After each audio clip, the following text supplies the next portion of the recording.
دل ہی تو ہے ڈرامے کی اگلی قسط میں آپ دیکھیں گے کہ عبیرہ جو چاہتی تھی اس نے وہ حاصل کر لیا۔ ایک تیر سے دو شکار کیے۔ ایک طرف موہت کو اس گلٹ میں ساری زندگی کے لیے ڈال دیا کہ اس کی وجہ سے عبیرہ نے اپنا بچہ کھو دیا، اور دوسری طرف ہارون سے آسانی سے پیچھا چھڑوا لیا۔ ہارون نے بھی فیصلہ کر لیا اور اپنا فیصلہ اپنی ماں کو سنا دیتا ہے۔ اتنا سب کچھ ہونے کے بعد عبیرہ اب میری زندگی میں نہیں رہ سکتی۔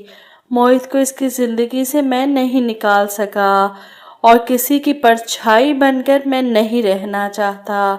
وہ موہت سے ملنے اس کے آفس جاتا ہے۔ میں نے بہت کوشش کی عبیرہ کے دل سے اپنی جگہ بنا سکوں، تمہیں اس کے دل سے نکال سکوں، لیکن وہ تو عبیرہ ہے، وہ کہاں کسی کی ہو سکتی ہے۔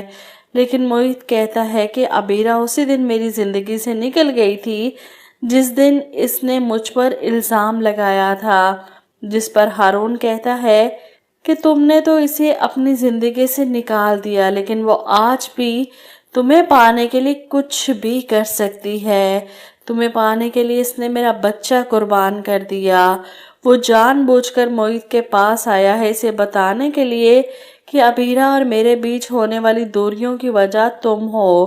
وہ طلاق نامہ موہت کے ہاتھ میں پکڑاتا ہے، یہ لو میرے اور عبیرہ کے ڈائیورس پیپرز۔ یہ دیکھ کر موہت حیران رہ جاتا ہے، ہارون نے عبیرہ کو طلاق دے دی۔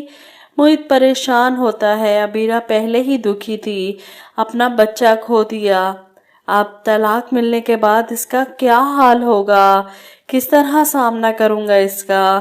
لیکن وہیں دوسری طرف عبیرہ کو طلاق کے پیپرز ملنے کی دیر تھی، اس کی خوشی کا ٹھکانہ نہیں رہتا۔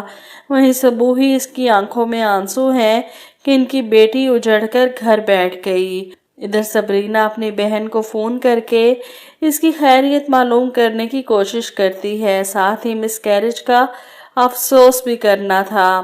ایسے میں وہ عبیرہ سے کہتی ہے کہ آپ کو موہت سے چھپ کر باہر ملنے کی کیا ضرورت پڑ گئی تھی، آپ کو ایسا نہیں کرنا چاہیے تھا، جس پر عبیرہ کہتی ہے میں جب چاہے موہت سے مل سکتی ہوں، تم ہوتی کون ہو مجھے روکنے والی۔ صبرینہ بھی غصے میں کہتی ہے آپ میرے شوہر سے چھپ کر نہیں مل سکتی۔ یہ سن کر عبیرہ کو اور طیش آ جاتا ہے، بہت زیادہ کڑنے لگی ہو، بھول گئی ہو کہ خیرات ہے وہ میری جو میں نے تمہیں دی تھی۔ عبیرہ کی باتیں سن کر صبرینہ کو دکھ ہوتا ہے اور غصہ بھی آتا ہے۔ عبیرہ اب نہ جانے اس کی اور موہت کی زندگی میں کون سے طوفان لانے والی ہے، کیونکہ بنا مقصد کے تو وہ اتنا سب کچھ نہیں کر سکتی تھی۔